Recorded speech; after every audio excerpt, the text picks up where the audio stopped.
Namaste everyone, welcome to Kalaspurti channel Art Inspiration. Before we are going to the video, please like, share, subscribe our channel. ఈ రోజు మనం బతుకమ్మ గురించి తెలుసుకుందాం. బతుకమ్మను రంగురంగు పువ్వులైన బంతి, చామంతి, తంగేడు, గునుగు, గుమ్మడి, మందారం, సీతజడ ఇలా ముఖ్యమైన పువ్వులతోటి తయారు చేసుకుంటారు. ఈ పువ్వులన్నీ కూర్చిపెట్టుకోవడానికి ఒక పెద్ద పళ్ళెంను తీసుకుంటారు.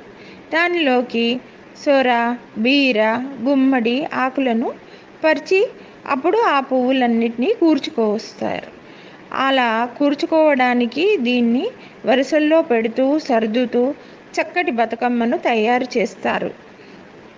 దానిపైన అలా తయారు చేసిన బతుకమ్మ పైన ఒక గుమ్మడి పువ్వు కానీ లేదు పువ్వుల్లో ఒక పువ్వులో గౌరమ్మను నిలుపుకొని పసుపు కుంకాలు అక్షతలు వేసుకొని పెట్టి పూజ చేసుకోవాలి, నైవేద్యాలు సమర్పించుకోవాలి. కానీ ఇక్కడ ఒక్క బతుకమ్మను చెయ్యరాదు.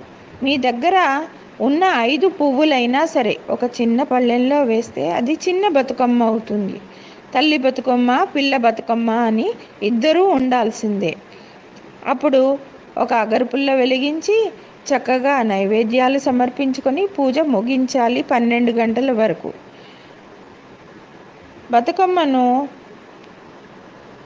సాయంకాలం 4-5 మధ్యలో చక్కగా ముస్తాబయ్యి బతుకమ్మలను తీసుకొని ఇంటిల్లిపాది చిన్న పెద్ద అందరూ గుడి ప్రాంగణం కానీ చెరువు గట్లకు కానీ ఆటపాటలకు బయలుదేరుతారు.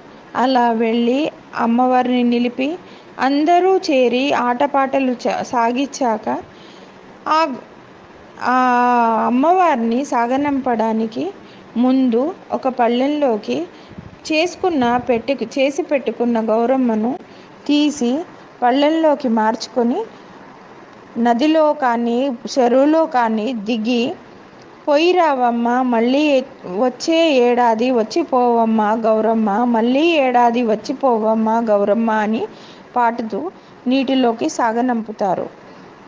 ఈ పండుగకు ఉండే ముఖ్యమైన ప్రసాదాలు పులిహోర, దద్దోజనం, మలీదా ముద్దలు, పల్లి ఉండలు, నువ్వుల ఉండలు, పెసరు ఉండలు, సత్తుపిండి ఇలా ఎన్నో రకాలు.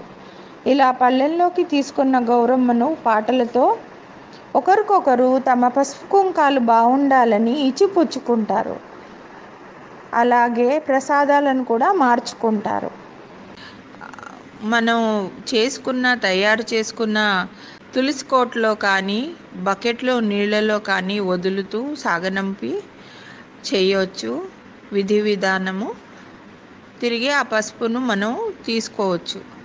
ఈ విధంగా ముగించవచ్చు మన పూజ విధానాన్ని.